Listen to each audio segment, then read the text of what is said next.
안녕하세요, 행복한 주룡입니다. 제가 몇 개월 전 WC 개체를 입양했었는데요, 전염성이 강한 질병 때문에 키우던 개체들까지 전염되어 설사와 구토로 많이 고생했습니다. 아끼던 개체들을 떠나보내야 했고 병원도 다니고 약도 이것저것 먹여보며 많은 방법을 시도했는데요, 이제 개체들이 잘 회복하고 대부분이 건강해졌지만 다른 분들은 저처럼 아끼던 개체를 잃거나 더 악화시키지 않고 잘 회복하실 수 있도록 제 노하우를 바탕으로 영상을 제작하게 되었습니다. 자, 설사 구토 대처법 시작합니다. 우선 기본적으로 도마뱀들은 건강과 상관없이 몸에 세균을 보유하고 있는데요, 단순히 보유하고 있는 것으로는 건강에 영향이 없습니다. 문제는 건강이 안 좋아지면 이 세균들이 증식해서 설사나 구토를 유발한다는 거죠. 거식이 오게 되거나 오염된 물, 오염된 먹이를 섭취하는 등 다양한 이유로 건강이 악화되어 구토나 설사를 하게 될 수 있습니다. 보통 구토설사 증상이 반복되면 개체의 살이 급격히 빠지고 꼬리가 얇아집니다. 어린 개체의 경우 빠른 조치가 없다면 일주일 내로 죽을 수도 있습니다. 이런 설사나 구토는 예방이 먼저입니다. 드문 케이스지만 전염성이 강하다면 건강하던 개체도 구토와 설사를 시작하게 될 수 있습니다. 이런 질병들은 예방이 가장 중요한데요, 개체의 건강을 위협할 수 있는 몇 가지 조건들을 말씀드리겠습니다. 첫 번째는 온도입니다. 도마뱀은 변온 동물이기 때문에 먹이를 먹고 소화하려면 따뜻한 온도가 필요합니다. 낮은 온도에서는 소화에 문제가 생기고 이로 인해 구토나 설사가 발생할 수 있습니다. 환경 개선 없이 구토나 설사를 방치한다면 거식이 오면서 상황은 더 악화됩니다. 또한 낮은 온도에서 사육하면 성장 부진이나 간 부전, 이른 배란 등의 다양한 문제가 생길 수 있습니다. 항상 핫존이의 온도는 핫이라는 말에 걸맞게 31도 정도를 유지해 주셔야 합니다. 두 번째는 물과 먹이입니다. 보통 물을 벽면이나 그릇에 급여하게 되는데 오염된 터브나 그릇에 급여를 한다면 문제가 발생할 수 있습니다.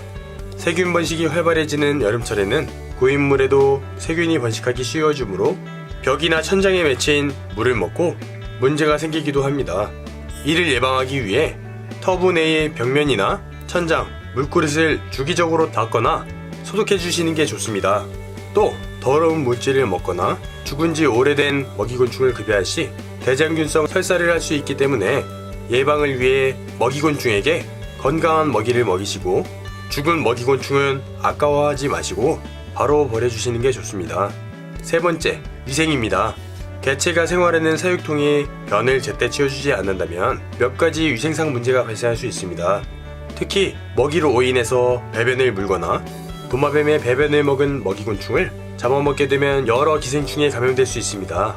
기생충과 설사를 동반한 질병은 전염성이 매우 강하기 때문에 평소 위생에 신경 쓰셔야 이런 질병이 예방되고 병에 걸리더라도 초기에 잡을 수 있습니다. 기본적으로 깨끗한 사육 환경을 유지해 주시고 핀셋, 먹이통, 밥그릇, 물그릇 등 사육 장비와 사육장을 주기적으로 소독해 주시는 게 좋습니다. 저 같은 경우 3일에 한번 바닥재를 교체해 주고 매주 터브와 그릇들을 깨끗하게 씻은 후 에탄올로 소독해 주고 있습니다. 저는 개체들을 많이 키우고 있어서 이렇게 관리를 해주는데요, 개체 수가 적은 분들이라면 더 자주 소독 관리해 주시는 게 좋을 것 같네요. 네 번째, 거식입니다.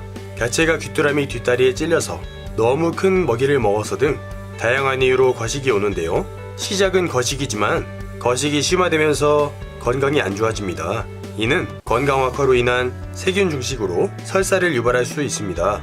증상이 심해질수록 치료하는데 시간도 오래 걸릴 뿐더러 개체도 사육자도 모두 힘이 듭니다. 거식이 온 경우 먹이 거부하는 개체를 방치하지 마시고 곤충 분말을 물에 개어 주시거나 곤충즙을 짜서 주시는 방법 등 건강을 잃지 않게 관리해 주셔서 이런 상황을 방지하는 게 좋습니다.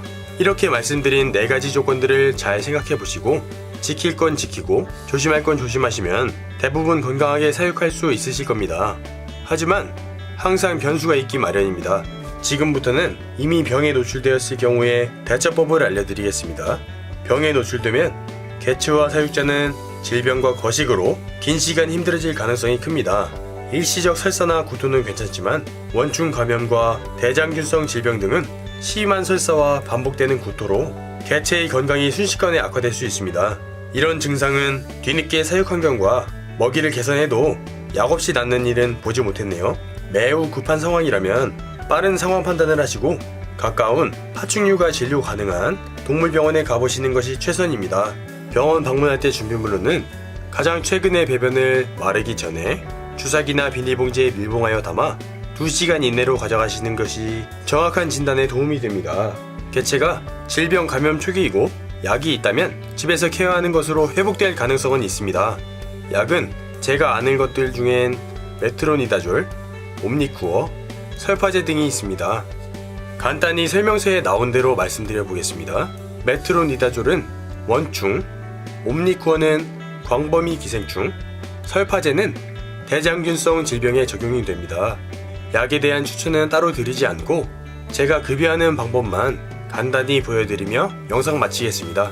저는 메트로니다졸과 설파제를 산제로 급여하는데요. 만약 약이 이런 정제로 되어 있을 경우 이런 방식으로 가루로 만들어 사용하셔도 됩니다. 우선 귀뚜라미의 즙을 먼저 짜줍니다. 여기에 푸디바이트를 섞은 뒤 물로 적당히 농도를 조절해 주시고 귀뚜라미 즙이 다소 이물감이 있다 보니 급여에 어려움이 있을 수 있습니다. 주사기로 여러 번 피스톤질을 해주시면 더 편하게 급여할 수 있습니다. 준비가 다 됐다면 주사기로 개체 크기에 따라 적당량을 급여합니다. 이때 중간에 약을 주사기에 찍어 먹이는 것이 개체가 약을 먹었는지 확인하기에 좋습니다. 이렇게 첫 입을 먹게 만든 후에 급여할 약을 적당히 찍어 먹이시면 됩니다. 아픈 개체에게 푸디바이트를 급여하는 경우 반드시 매일 꾸준히 줘야 하는데요. 개체가 받는 스트레스를 최소화하기 위해 단시간에 끝내도록 노력하셔야 합니다. 간혹 개체가 배불러해서 안 먹으려 해도 충분히 먹이지 않았다면 배불러서가 아니라 몸이 안 좋아서 잘 먹지 않는 것이므로 반드시 할당량은 먹이는 게 좋습니다. 개체 건강에 따라 하루 여러 번 급여도 생각해 보시기 바랍니다. 저 같은 경우 한 달 안 된 해칠링은 0.3에서 0.4mm, 아성체는 0.5에서 0.7mm, 준성체는 0.8에서 1mm쯤, 성체는 크기에 따라 먹이는데 보통 1.5mm에서 2mm씩 급여하고 있습니다.